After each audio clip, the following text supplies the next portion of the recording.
Vous voulez qu'ils aient un travail. Tout le monde les remarque, hein. Les parents se trouvent devant une impuissance terrible au niveau judiciaire, juridique, je ne sais pas comment dire, je ne suis pas une spécialiste, mais c'est une impuissance absolument épouvantable. Voilà. Là aussi, alors, juste là, je voudrais intervenir encore un minute, juste une seule mot. C'est que les juges des enfants, en fait, leur ordonnance ne correspond pas à leur audience. C'est pour ça, j'ai enregistré de nombreux juges des enfants que j'ai mis sur des réseaux sociaux et j'ai porté plainte à l'appui de ces enregistrements contre 5 magistrats en ce moment. Le dossier a fait 3 allers-retours entre la chambre d'instruction de la cour d'appel et le doyen des juges d'instruction. Donc j'espère qu'il va y avoir des condamnations. Je fais appel à toutes les associations et les victimes présentes, s'ils veulent venir se porter partie civile en même temps que moi, ils seront bienvenus. Voilà. Merci. Il faut faire de la politique, il faut convaincre les députés, il faut leur dire qu'il faut que ça cesse. Et encore une fois, il suffit d'un mot, il suffit d'une directive, et il faut que ça cesse maintenant.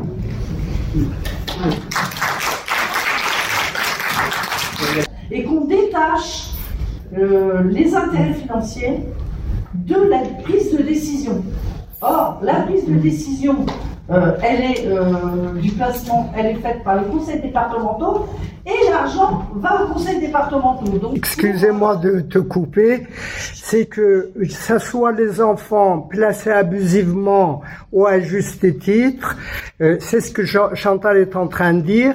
Vous avez d'un côté des gens qui ont le pouvoir, qui ont la bonne représentation, qui ont des réseaux, et de l'autre des enfants sans défense, isolés, mis à l'écart de leur famille, mis à l'écart de la société et qui ont beaucoup d'argent dans la poche. Un enfant, moi j'ai des preuves qu'un enfant placé rapporte environ 10 000 € par mois aux services qui les détiennent.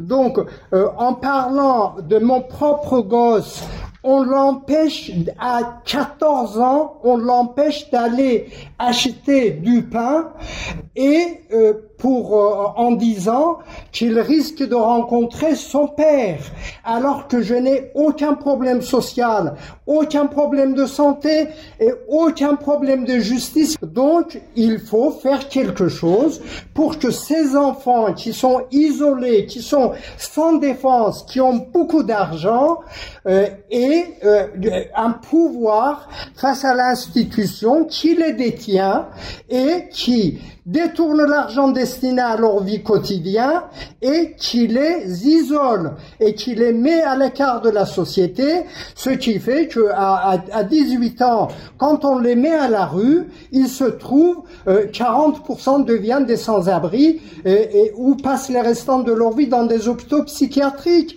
ou 70. Le temps que je vous explique un groupe 3, voilà.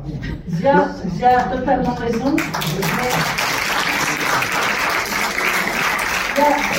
Il y a une puissance incroyable des conseils départementaux. Il ne faut pas oublier que l'association des conseils départementaux de France, c'est un budget d'environ 90 milliards. On va terminer ce colloque par le témoignage de Ziadali. Il faut être très concis. Et si tu pouvais, comme tu le fais parfois, quand tu prends un peu de recul sur la situation désespérante, mais pas désespérée que tu as, puisque tu tiens bon, nous inviter à cette force qu'on continuera à développer. En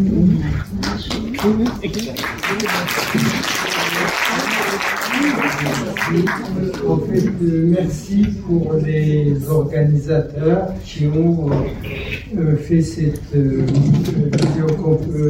vidéoprojection des dessins. J'en ai fait environ 300 concernant des enfants placés et j'en ai exposé quelques dizaines dans l'entrée.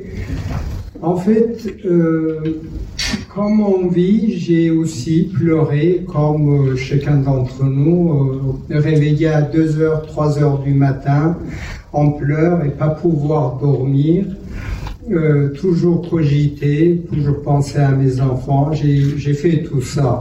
Sauf qu'à un moment donné, je me suis rendu compte qu'il fallait entrer en action. Et c'est ça par la suite qui m'a protégé. Et entrer en action consistait à, par exemple, enregistrer des audiences des juges des enfants, mes entretiens avec l'ASE. Nous sommes nombreux à le faire, mais j'en ai fait des vidéos que j'ai publiées sur ma chaîne YouTube, donc Zia, plus loin d'Ali, YouTube.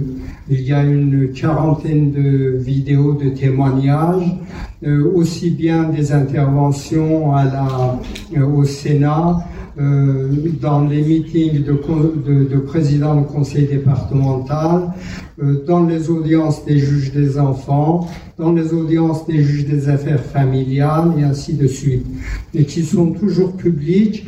Pour cela, j'ai pris des gros risques, effectivement, je risquais gros, mais j'ai pas été condamné parce que chaque fois, malgré tout, on peut se réjouir qu'en France, c'est vrai que la justice civile, notamment celui des tribunaux pour enfants et la justice familiale, décide à la tête de client, mais dans la justice pénale, on peut s'en réjouir. Dans ce pays, peux en témoigner, ça fonctionne malgré tout. C'est lent par rapport à la vie d'un enfant, mais ça fonctionne toujours. Alors, comment je m'en suis sorti? J'ai en fait essuyé mes larmes, comme on dit. Eh bien, avec les dessins, avec l'expression artistique, Freud disait, on ne sait pas par quel... Freud, c'est cette psychanalyste célèbre, ouais. Freud, voilà, qui disait, on ne sait pas par quel mystère ce qu'un homme normal traduit par un ulcère d'estomac ou par un cancer, un artiste l'a traduit en une belle œuvre d'art. Donc en fait, dans ces dessins que j'ai faits, en fait, ce sont tous les douleurs, tous les sentiments personnels et puis collectifs que j'ai eus. Voilà, sont dans ces dessins-là. Quelque chose aussi qui m'a vraiment sauvé en réalité, c'est que quand je me réveillais à 3h, 2h du matin en pleurs et que je ne pouvais pas dormir, que le lendemain il fallait assurer 3 travails, en fait 3 boulots simultanés, voilà. Eh bien, si j'avais pas trouvé ce que j'ai trouvé, ça allait être la dépression, les médocs, et puis petit à petit, on plonge malheureusement, comme c'est le destin de la plupart des parents. Donc alors, ce que j'ai trouvé à ce moment-là, j'ai décidé de créer une espèce de cabane dans laquelle je pourrais, j'ai une vie très confortable, j'ai une grande maison dans un endroit très verdoyant, tout ça, que j'avais construit pour mes enfants, pour la famille que j'avais, constituée. Du jour au lendemain, je me trouvais seul là-dedans, à pas pouvoir dormir, avoir de l'insomnie. Donc à ce moment-là, je me suis dit, il faut que je trouve un moyen pour stimuler me mettre artificiellement dans une situation précaire pour stimuler, on dit ça, mes sens de survie, voilà, mes instincts de survie. C'est pour ça que j'ai commencé à dessiner. J'ai eu des formations d'art appliqué en art appliqué. J'ai commencé à dessiner les différentes formes des cabanes et je suis tombé sur une forme qui est en fait pyramidale. Sans ne rien savoir à ce propos, j'ai construit ma première pyramide en bois massif en 2013, que j'ai exposée dans une exposition internationale. Mais quand j'allais dormir dedans pour pouvoir en fait me mettre dans une situation précaire, je sentais qu'il se passait quelque chose. C'est que je dormais comme un bébé, je ne pouvais pas réfléchir. Une fois dans cet espace, j'étais concentré et je dormais comme un bébé. Je ne pouvais pas je ne pouvais pas réfléchir. Voilà. Et ça m'a protégé parce que ces pyramides, j'en ai fait plusieurs et je vous avoue que depuis 2013, je dors dedans. Voilà. Merci Ziadavid. Et Ziadavid ne l'a pas dit, mais il y a un projet que dans chaque département de France, on ait une pyramide qui soit ouverte, comme à Selonge, à Manou, pour les enfants placés et leurs familles. Et ça ne fait que démarrer. Donc il y aura bientôt une carte de France avec dans chaque département cette pyramide.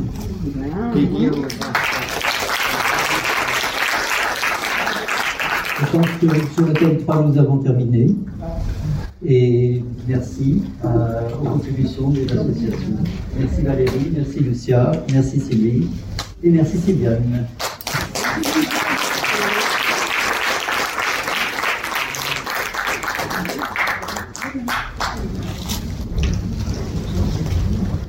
Laurent.